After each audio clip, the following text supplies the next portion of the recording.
দেখুন, একটা জিনিসই আমরা প্রায় সবসময় ভাবি যে সবাই তো ইদানিংকালে দেখতেছি ফেসবুক থেকে, ইউটিউব থেকে টাকা ইনকাম করতেছে।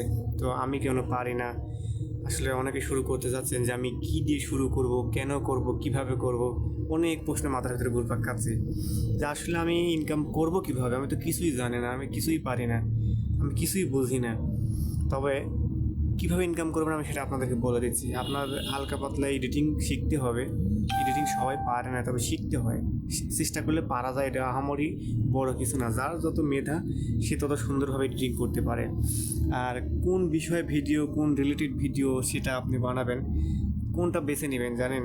যে আপনি কোন জিনিসটা, মানে কোন জিনিসটা আপনি পারেন ভালো, আপনার প্রতিভাটা বেশি কোন জিনিসের প্রতি, সেই জিনিসটা নিয়ে আপনি ভিডিও করতে পারেন। অনেকে বিড়াল পুষে, বিড়ালের শর্ট ভিডিও দিয়েও ভাইরাল। অনেকে মুরগি পুষে, মুরগির খামার দিয়ে। অনেকে, বেশিরভাগ মেয়েরা আপনার ফুল দিয়ে, ফুলগ্রাফি থেকে এরাও ভাইরাল। অনেকে ফেসবুকে, ইউটিউবে শর্ট দিয়ে টাকা ইনকাম করতেছে রিমিক্সের মাধ্যমে। আবার যারা একটু মোটামুটি ভালো বুঝেন, ভালো এডিটিংয়ের ধারণা আছে, তারা রিমিক্স ভিডিও তৈরি করতে পারলে অনেক টাকা ইনকাম করা যায়। মাসে যদি কিছু নাও জানেন তাও 20-25 হাজার টাকা আপনি ইনকাম করতে পারবেন। তবে হ্যাঁ, একটু কষ্ট করতে হবে, কঠোর পরিশ্রম করতে হবে। পরিশ্রমী এমন না গাধার মতো মাথায় বোঝা নিয়ে পরিশ্রম না, মোবাইল এডিটিং, মোবাইল চাপাচাপি, এই পরিশ্রম। আর যেমন অনেকেই সিনেমা ভালোবাসেন, অনেকে গান ভালোবাসেন, অনেকে নাচতে পারেন, অনেকে গাইতে পারেন। তো আমি আসলে নাচতেও পারি না, গাইতেও পারি না, বক্তব্য দিতে পারি না। তবে আমি একটা জিনিস পারি, কারণ আমি ছোটোবেলা থেকে অনেক বাংলা সিনেমার প্রতি প্রায় আসক্তই বলা চলে।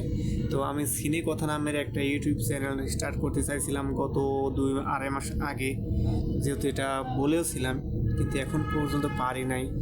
তো এটা আমার সমস্যা হচ্ছে, এডিটিংয়ের জন্য মিনিমাম 2টা মোবাইল দরকার হয়। তো আমার মোবাইল একটা, এর কারণে পারতেছি না। আগামী তো আমি আরও একটা মোবাইল কিনে ইনশাল্লাহ আমি আমার ওই সিনে কথা আইডিটা চালু করব। সেখানে শুধু সিনেমার গান, সিনেমার কথা এগুলা নিয়ে আলোচনা হবে, এগুলো দেখাবো ইনশাল্লাহ। আপনারা যদি সাপোর্ট করেন তাহলে জিনিসটা সহজ হবে, আর যদি সাপোর্ট না করেন তাহলে আমার জন্য একটু অনেক কষ্ট করতে হবে। তো হ্যাঁ, সাপোর্ট আপনারা করবেন আশা করছি। তো আর আপনাদের কোনো হেল্প লাগলে, কোনো দরকার হলে, কোনো কিছু জানা থাকলে অবশ্যই বলবেন, বলে দেবো।